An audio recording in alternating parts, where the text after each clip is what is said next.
Hello and welcome. Today we're going to dive into probably the biggest question any of us could ever ask.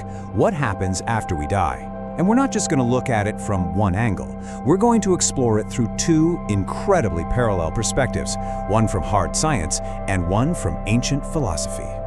I mean, it's the question that's always kind of lurking in the back of your mind, right?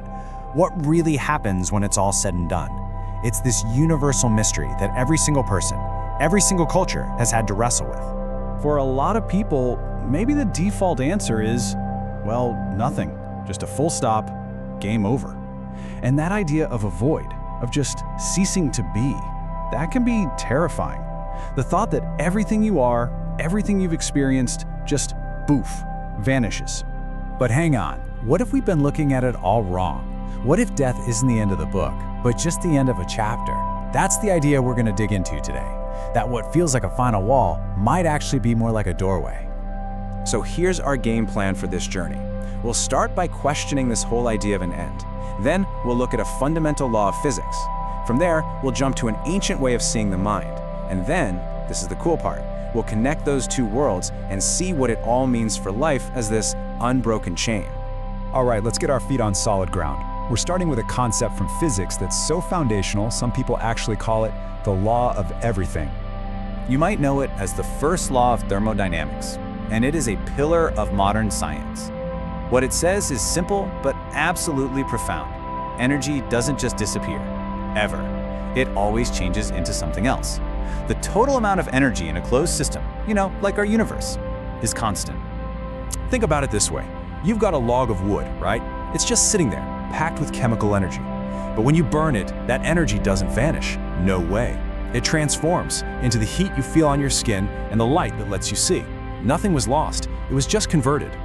And this is where it gets really interesting. Our bodies, and especially our brains, are these buzzing, incredibly complex energy hubs. We run on bioelectrical signals. Every single thought you have is an energetic event.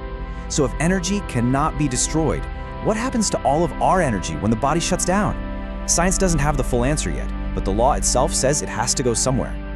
Okay, now let's shift gears. We're jumping from the physics lab to the world of ancient philosophy.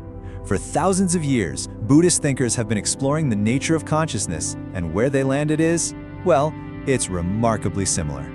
See, a lot of us tend to think of ourselves as this solid, unchanging thing. The me who was here yesterday is the same me today. But the Buddhist view is totally different. It sees consciousness not as a thing at all, but as a process, kind of like a river. It looks like one continuous thing, but it's actually made of constantly changing moments, one flowing into the next. Let's break that down.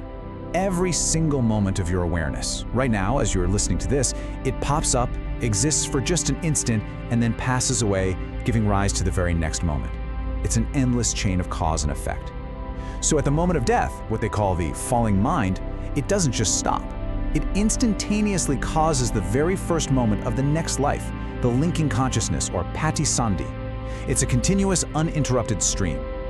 Okay, so on one hand, we have science telling us energy only transforms. On the other, we have philosophy saying consciousness is a continuous stream. How in the world do we connect these two? Well, let's use a couple of simple analogies to build that bridge. First one up, let's think about a radio. This is a fantastic way to picture how consciousness could relate to our physical body. Okay, imagine your consciousness is a song being broadcast over the airwaves. That's the signal. Your body and your brain, that's the radio receiver that picks it up and plays the music. Now, what happens if you take a hammer and smash the radio? Is the song destroyed? Of course not. The signal, the broadcast is still out there, completely unharmed. You just need a new radio to tune into it. The second analogy helps us really get the nature of that connection from one moment to the next, or even from one life to the next. Let's picture a simple candle flame. So you use one candle to light a new one. Now think about this. Is the flame on that second candle the exact same flame as the first one? Nope. But is it a completely different, totally unrelated flame? Not at all. The second flame exists only because of the first one. It's a perfect picture of continuity through cause and effect, not by passing along some identical thing. So, when you put all these pieces together, the transforming energy, the flowing stream, the analogies, a whole new picture of life starts to take shape. It's one of an ongoing, unbroken process, driven not by some unchanging soul, but by our actions and awareness in every single moment. And this is so important. This view doesn't need a permanent soul that hops from body to body. Instead, what continues is the momentum of cause and effect. The energy of our actions, our thoughts, our intentions, what you might call karma, it creates a current that shapes where the river flows next. This is exactly why practices like mindfulness are so powerful. When you become aware of your thoughts right now, you're literally steering that current. So let's just quickly recap the big ideas we've walked through. First, a fundamental law of physics says nothing truly ends, it just changes form. Second, ancient philosophy offers this beautiful image of the mind as an unbroken river of moments.